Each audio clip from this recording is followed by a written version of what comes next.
Thanks for clicking on Wayne.com for the semi-state edition of Inside the Zone. 3 teams have a chance to win this Friday and punch their ticket to Lucas Oil Stadium on Thanksgiving week. And you're talking about Bishop Dwenger, Bishop Luers, and Adams Central. Will break down each game. We're going to start in 4A.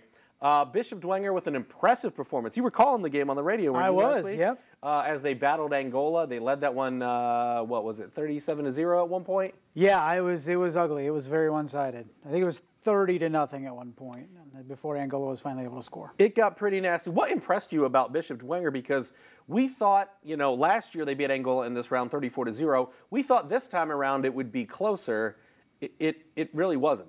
After the game against Wayne, where we saw Bishop Dwenger complete one pass and not be able to move the ball whatsoever in the first half, we felt going into last Friday, Dwenger's just going to have to grind a game out, much like they did last year against Angola, wear the Hornets down, pull away in the second half. Instead, they come out play action for the first play from scrimmage for them, score a touchdown. They go for 2 after that touchdown.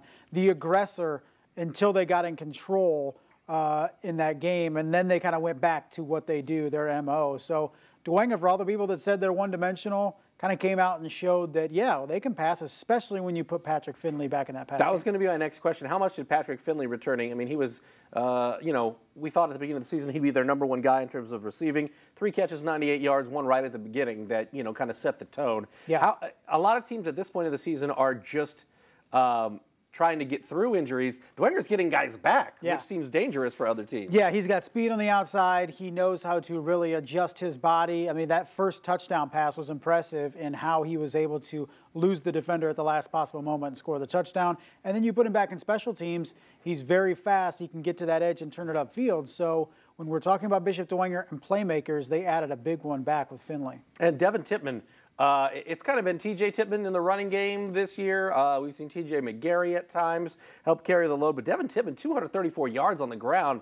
What can you say about name that Tippmann over at Bishop Dwenger? He runs with such a low center of gravity that it's so difficult to bring him down. I mean, Angola defenders were bouncing off him left and right all Friday night because he just lowers those shoulder pads and just runs forward and runs through and past people, and it's very difficult to bring him down unless you wrap up his legs, and he really tore up Angola. All right, let's talk a little bit about Mishawka. They're 12-1. Dwenger's 12-1.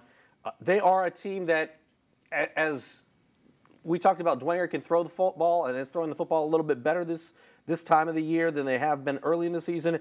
This is a Mishawka team. You know exactly what they're going to do, and that's run the football. They have, I wanted to write this down because it stunned me, I believe it's 358 passing yards all year.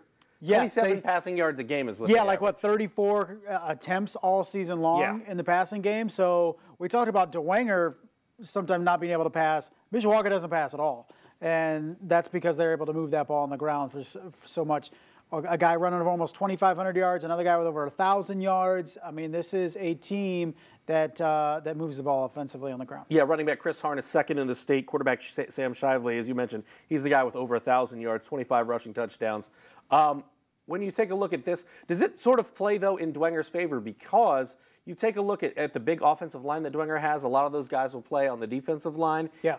Intermittently, Joe Tippmann, Henry, Wigington, I mean, they have big bodies.